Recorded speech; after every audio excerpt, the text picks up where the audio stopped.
پچھلے ہفتے عربی زبان اور خصوصیات سے متعلق گفتگو ہوئی تھی۔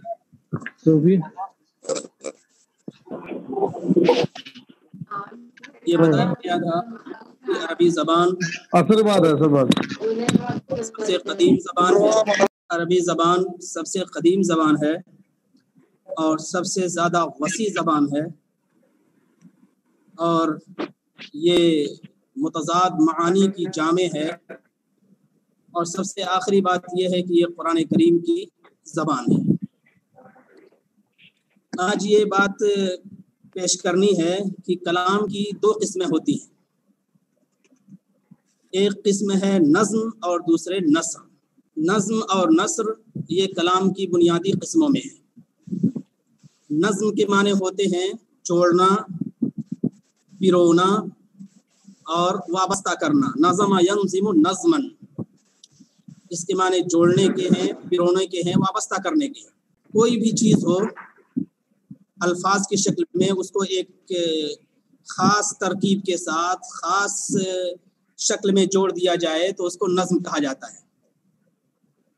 ہمارے علماء نے نحو کے قواعد کو نظم کی شکل میں پیش کیا ہے۔ آپ کو معلوم ہے کہ الفیہ ابن مالک مشہور کتاب ہے جس میں 1000 اشعار میں پورے نحو کے قواعد کو جمع کر دیا گیا ہے۔ 1000، جس طرح سے ہم قطر الندى پڑھتے ہیں نثر کی شکل میں، ہدایت النحو ہم نے پڑھی ہے نثر کی شکل میں، شذور الذہب پڑھی ہے نثر کی شکل میں، اسی طرح سے ہمارے علماء نے نحو کے قواعد کو نظم کر دیا ہے 1000 اشعار میں، اور اس سے قواعد کو یاد رکھنا، قواعد کا استحضار رکھنا آسان ہو جاتا ہے۔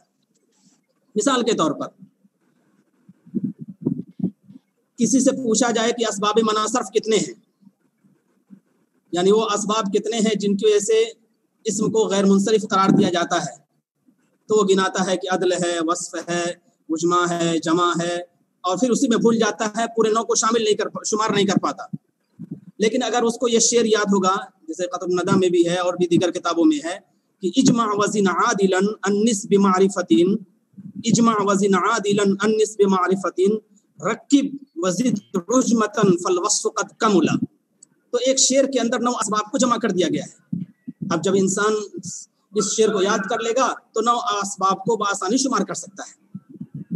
تو علماء نے نحو کے قواعد کو بھی نظم کیا ہے، اور اصول حدیث جو اہم علم ہے جس کے ذریعے سے حدیث شریف کی معرفت حاصل ہوتی ہے، اس کو بھی لوگوں نے نظم کر دیا ہے۔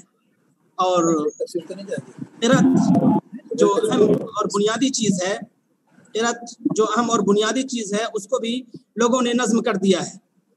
اس وجہ سے مقدمۃ الجزریہ مشہور ہے، اور علامہ شاطبی کی جو کتاب ہے وہ بھی مشہور ہے، جس میں اشعار کے اندر قرأت سبع کے اختلافات کو بھی بیان کیا گیا ہے، اور صفات کو بھی بیان کیا گیا ہے، اور مخارج کو بھی بیان کیا گیا ہے۔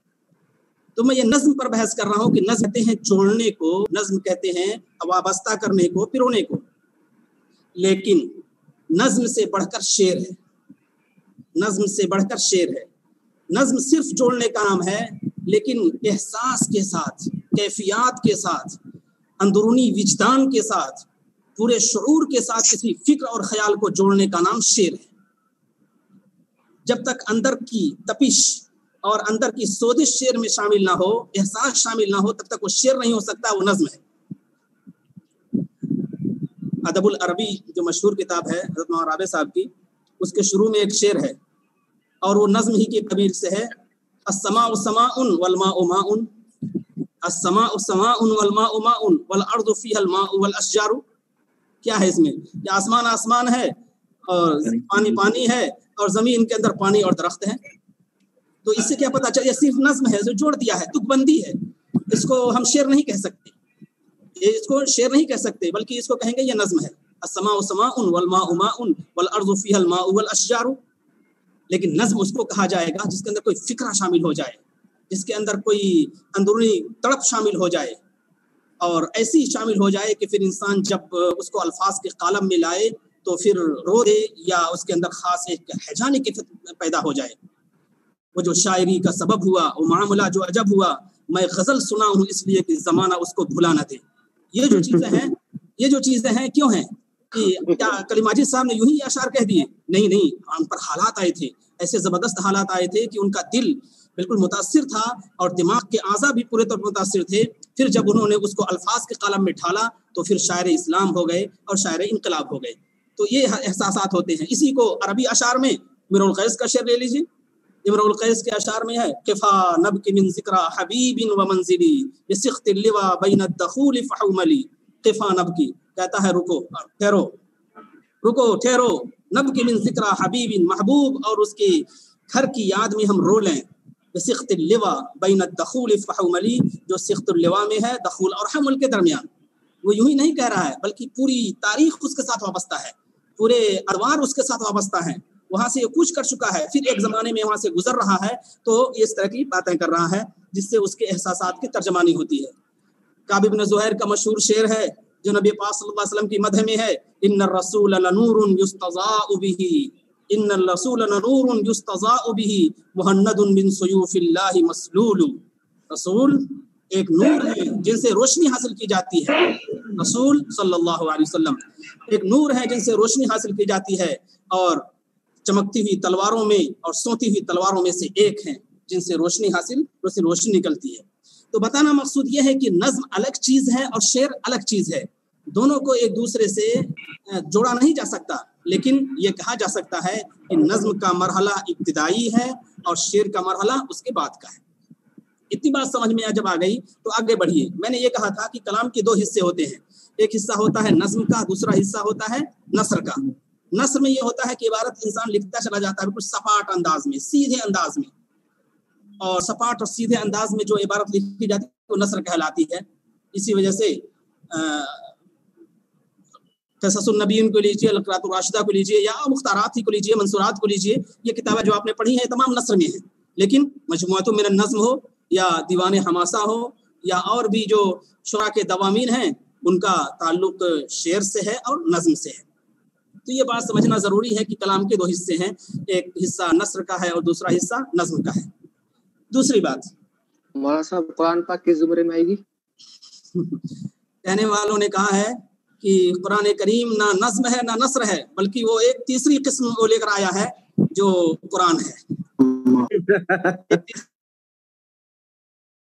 جیسے کہ اس کے اندر جو اسلوب اختیار کیا گیا ہے اس کو نثر بھی نہیں کہا جا سکتا, اس کو نظم بھی نہیں کہا جا سکتا, بلکہ اور نظم کے درمیان کی ایک تیسری قسم ہے جس کو قرآن کا خاص نام دیا گیا. اسی وجہ سے وزن اور قافیہ شعر میں ہوتا ہے, وزن اور قافیہ جو شعر میں ہوتا ہے, قرآن کے اوپر وزن اور قافیہ کا اطلاق نہیں ہوتا ہے, جبکہ اس کے اندر قافیہ اور وزن کی سارے آہنگ پائے جاتے ہیں, سر پائے جاتے ہیں, لیکن اس پر اطلاق نہیں ہوتا ہے. اسی وجہ سے لوگوں نے اس کو کہا کہ فواصل, اعجاز قرآن پر جن لوگوں نے بحث کی ہے اس کو فواصل کا نام دیا, فاصلہ. الرحمن علم القرآن خلق الانسان علمہ البیان. تو اس کو نہیں کہیں گے کہ نہیں یہ وزن اور قافیہ سے تعلق رکھنے والی چیز ہے, بالکل نہیں, بلکہ کہیں گے یہ فواصل, فاصلہ. یہ آپ پڑھیں گے ادب العربی میں, اس پر طویل بحث ہے. آپ نے پوچھ لیا تو میں بتا دیا. اصل موضوع پر جو ہم بحث کرنا چاہتے ہیں یہ کہ قرآن کریم اور دیگر کتابیں ہوں, ان تمام کلام کے انہی چیز سے جا سکتا ہے, ایک نظم ہے اور ایک نثر ہے. دوسری بات, ایک چیز زبان ہے اور دوسری چیز ادب ہے. زبان الگ چیز ہے اور ادب الگ چیز ہے. زبان کہتے ہیں اپنے معافی ضمیر کو ادا کر دینا. زبان کہتے ہیں اپنے معافی ضمیر کو ادا کر دینا. دل کے اندر جو بات ہے اسے, مجھے پانی چاہیے, کوئی پانی لاؤ, کھانا چاہیے, کھانا لے آؤ, اور کوئی سامان چاہیے, یہ لے آؤ, تو معافی ضمیر کو ادا کر دینے کا نام یہ زبان ہوا. قبل ایام کثیرت جدا کان فی قریۃ رجل مشہور جدا. قصص النبیین کی پہلی عبارت ہے, اس میں یہ کہ بہت دنوں پہلے ایک آدمی تھا جو بہت مشہور تھا, ایسا ویسا تھا, جو ایک دل میں بات ہے اس کو ادا کر دی گئی ہے. تو اس کو معافی ضمیر کو ادا کرنا یہ زبان ہے. لیکن مؤثر انداز میں ذہن کو متوجہ رکھیے, مؤثر انداز میں اپنے معافی ضمیر کو ادا کرنے کا نام ادب ہے. مؤثر انداز میں معافی ضمیر کو ادا کرنے کا نام ادب ہے. تو ابتدائی مرحلہ زبان کا ہے اور انتہائی مرحلہ ادب کا ہے. مؤثر انداز ایسا کہ فارسی کا ایک مشہور جملہ ہے, از دل خیزت بر دل ریزت, یعنی دل سے نکلے اور دل تک پہنچ جائے.